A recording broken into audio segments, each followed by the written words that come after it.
Après le refus de la majorité de la Macronie de choisir entre candidats NUPES et RN aux législatives, et l'obtention par le RN de 2 vice-présidences à l'Assemblée nationale grâce aux voix des députés de la majorité présidentielle, nous allons devoir faire un bond en arrière. Et oui, on va devoir faire un point Godwin. Mais un point Godwin nécessaire.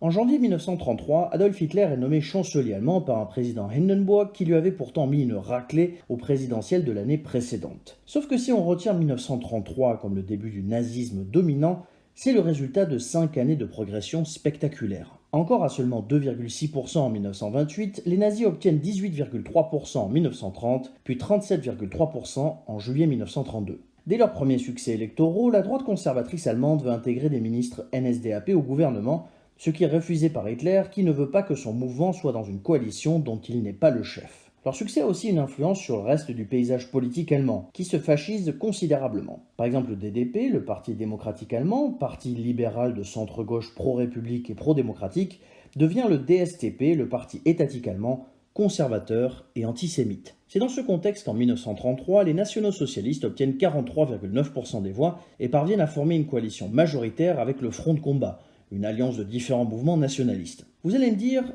quel rapport avec la France de 2022 ? Ce sont des nationalistes fascistes qui ont obtenu une majorité absolue par leurs propres moyens. Certes, mais 2 points sont à souligner. L'aile droite de la République de Weimar avait bien préparé le terrain pour normaliser les idées nazies, tout d'abord par des discours de plus en plus racistes, mais aussi en détournant le regard face aux crimes commis par les milices nazies, surtout quand il s'agissait de crimes contre des communistes. Je vous conseille dans ce sens l'ouvrage du chercheur Johann Chapoutot, Le meurtre de Weimar.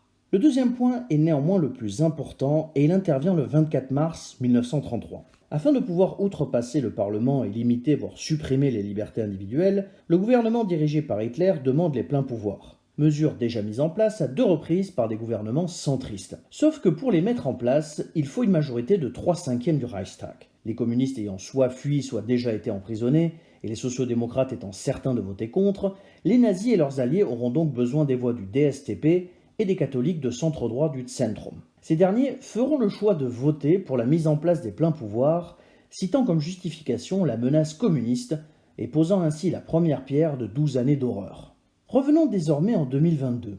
Nous avons en France une droite qui reprend les thèmes et les mots de l'extrême droite, des gouvernements centristes qui ont usé et abusé de la Constitution afin de mettre en place n'importe quelle mesure, un gouvernement de centre-droit qui tend la main à une coopération avec l'extrême droite, la préférence donnée aux nationalistes face aux soi-disant dangers rouge-vert, et une extrême droite qui s'est installée pour de bon dans les institutions. Maintenant, c'est à vous de voir. Soit vous vous arrêtez au point Godwin de comparer le RN au NSDAP, soit on commence à prendre la menace nationaliste au sérieux. Ciao les pastèques.